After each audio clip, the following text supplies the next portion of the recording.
crois que le contexte actuel de la langue corse nécessitait une réaction forte de la part des élus de la Corse.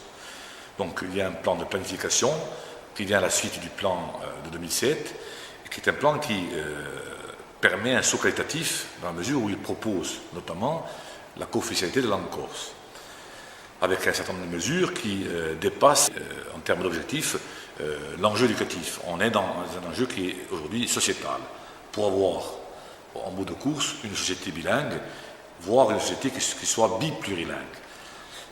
Il y a des moyens, ces moyens nous jugeons quand même relativement insuffisants de par l'ampleur du projet à mener, mais il est quand même intéressant d'avancer, notamment pour signifier à Paris que malgré la porte fermée, la volonté des élus de la Corse, c'est justement de proposer un système éducatif et une société bilingue à ce peuple pour les 20 ans, 30 ans à venir.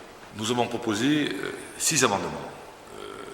Certains amendements donc, étaient relatifs à la formation professionnelle, justement parce qu'il fallait dépasser le ghetto éducatif et rentrer dans la vie active, on dira, la formation des hommes, avec des conventions aussi à mener avec l'université, avec le monde des centres de formation, avec tous les organismes de formation professionnelle.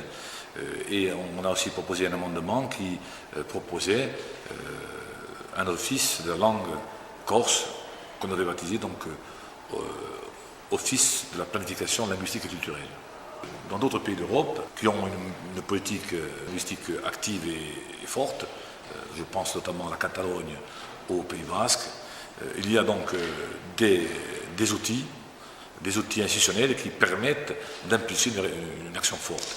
Sans cette action forte et sans l'officialisation, l'objectif n'ira pas à son terme. On a fait un constat assez simple. Le Conseil de la langue qui a été créé en 2012 et la proposition qui est comprise dans ce plan, qui est la création d'un conseil académique pour créer une liaison entre les services académiques, l'éducation nationale et les élus de la Corse, pour nous aujourd'hui sont deux points qui ne sont pas opérationnels. Donc on pense qu'il faut absolument créer, alors, est-ce que ça va être un établissement public de coopération culturelle, est-ce que ça va être un groupement d'intérêt public comme au Pays Basque, peu importe la forme, ce qui est intéressant c'est de définir un contenu et quels que soient les objectifs avec une dynamique affirmée et surtout un outil qui soit un outil politique, culturel e linguistico. Pensare a fare di che non si può mica parlare di rinnovo linguistico se non c'è mica un rinnovo politico. Per noi, o più, di avere una riforma costituzionale che pia tempo l'aspetto linguistico, l'aspetto fiscale e l'aspetto di nozione di popolo corso. Se non è che per la lingua non è mica interessante. La lingua sì, perché la lingua fa nazione.